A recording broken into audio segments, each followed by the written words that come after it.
I feel like this is maybe Yeah. one thing that's always come naturally to me to some extent. I mean, obviously I care what people Yeah. think a little, but basically I don't really care. You're just kind of like, you Which just I do your thing. admire. And yeah, you're just like, oh, I just live. And I've always found that so much easier. Because I mean, I certainly have, I mean, we both know a lot of like A-list celebrity type people who like have a Hmm. carefully curated image and all that. And I'm like, God, that feels Yeah. like so much work to like maintain a thing when you can just live, just like be you all the time and, basically try to act consistent with your values all the time. Like try to be the person that you're trying to be. And then beyond that, just let all the rest of it go. Like if someone doesn't like it, they can go F themselves. You're like, whatever. This is Climbing Gold. I had to climb Everest 8 years in a row without oxygen to discover that thing that you've always known, Alex. You know how envious I am of you right Yeah, now? but Like, but but this is some interesting like nature versus nurture like parenting stuff yeah, because I didn't struggle through like any of the real hardship that you had in childhood, but I also had like sort of weird childhood stuff, where the parents are yeah, like whatever, it's like everybody has something going on. yeah, Your case is very extreme. My case is like less extreme, but still like not nearly the like casual thing that my wife's family had, let's say, right. with like a Yeah, perfectly well-adjusted, healthy, loving relationships. Everyone's like happy and great and still all, to this day. And I'm sort of like, it's just interesting that for whatever reason, I don't know. And I was like deeply insecure as a kid and like worried mhm, about all that stuff. And for whatever reason, it just all played out like kind of casually. But like certainly with turning a few little dials a tiny bit, I would have been in the same position of you, being like, I'm yeah, gonna climb all 14 8,000 meter peaks twice, just to totally. learn something that turns out I should have just known. It's Yeah. like Yeah, and it's unsatisfying to the world out there to hear that, like, because if you would have told me 10 or, 15 years ago, like, you don't have to care.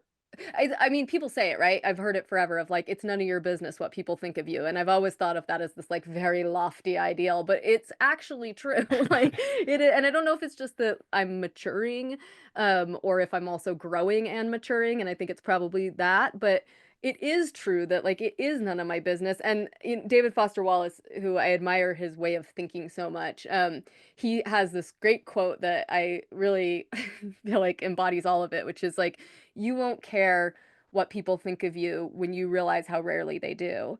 And that's not to say, like, you're not somebody people think of, but it's like we all are thinking about ourselves all the time. Like, we totally, are wrapped up in we're the biggest character in our own story, but we're just absolute B characters in everyone else's story. And so, totally. except for your kids right now, right? Because it's like I realize, and it's been this really cool thing and very healing to both realize like how much of my interior self talk was the voice of an antagonistic parent, right? Who was sort of like telling me I couldn't be enough. And I now get to see my daughter talk to herself and I hear her say things, and she was like, I have this little video when she was 2 and she's dragging this like inflatable balance cow up the stairs, and she's talking to the cow, and I was walking behind her and I just started filming because it was so cute, and she's like, "You can do this, Kaya.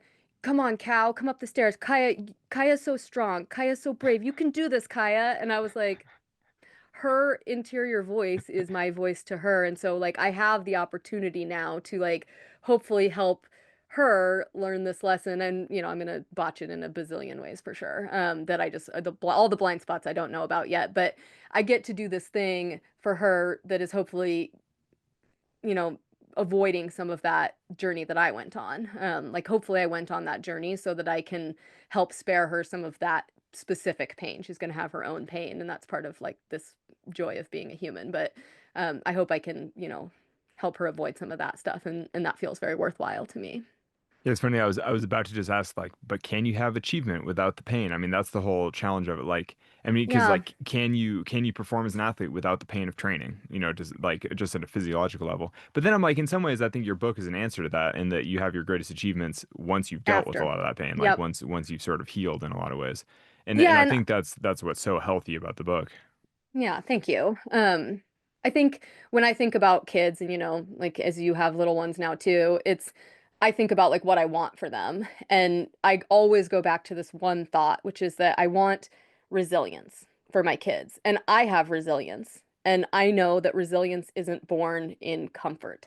And so my job is not to create comfort around my kids. My job is to teach them how to, rebound from the natural discomforts that we're going to experience. And I went on a really particular journey of choosing a lot of discomfort, knowingly and unknowingly, and creating more hardship than was necessary. But in that, I got the opportunity to refine how to be resilient. And like my life now feels like the embodiment of what that resilient work is, which is that I can't change the past. I can't change the imperfections of my own behavior. I can't change the things I didn't choose happening, but I can react and sort of rise back up as a better person now, a stronger person now. And not strong isn't not being sensitive, but strong is just like I learned from it basically. And so that's like the gift that I want to impart forward. And that's part of the work of the book, right? Is to say, I think that, we all are flawed in a myriad of ways because that's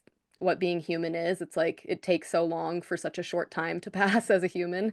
And we have to really like trial and error it in many ways. And my book isn't to help you avoid your mistakes. It's just to let you know that like you're going to make mistakes and you're still worthy of really great things.